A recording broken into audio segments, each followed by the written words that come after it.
And as the results continue to come in on this election night, we want to talk about voter turnout, and specifically in Duval County, where early voting records were broken this election cycle.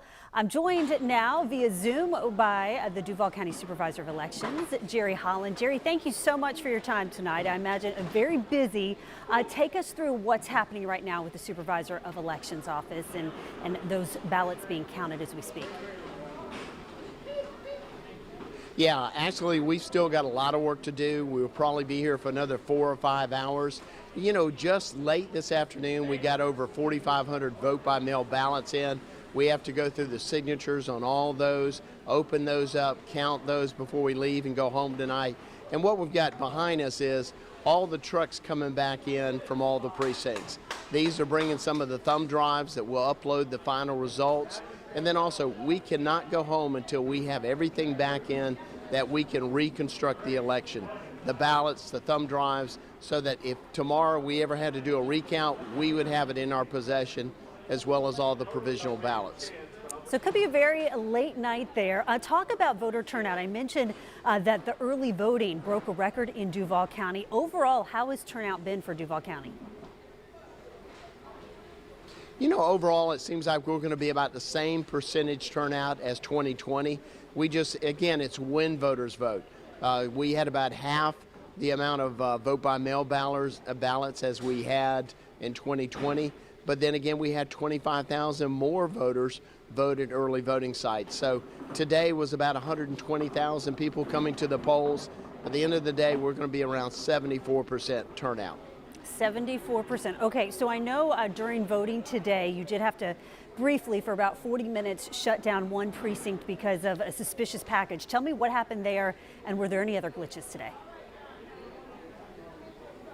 Well, you know, out of 12 years, I've never had this. This was a first, and of course, every election brings some kind of first.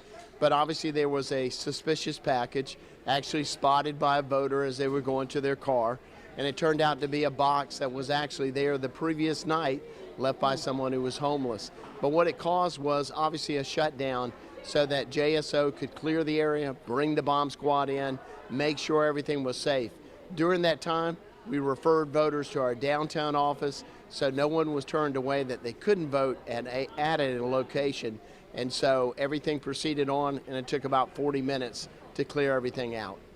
All right, well, Florida this time around is not considered a swing state, but when it comes to Duval County specifically, is it a swing county?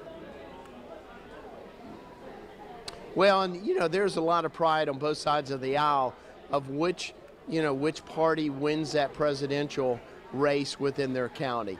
So we're right almost, it was almost a dead heat. There's a little bit of a gap. You know, we still have probably another 30 precincts almost to report.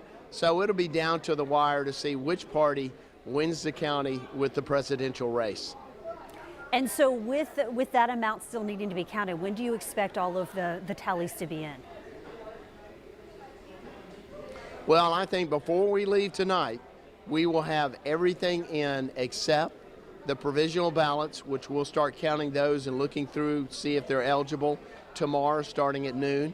And then also our military and overseas voters, they have an additional 10 days to get their ballots in. So those will be the only exception. So by the time we go home, you'll have, I think, close to 99% of the vote cast and counted in Duval County. Okay, so that's Duval County, but let me ask you, being a Supervisor of Elections, when do you think we will know the outcome nationwide of the presidential race? Well, you know, if they would just follow our blueprint, we would be done very quickly.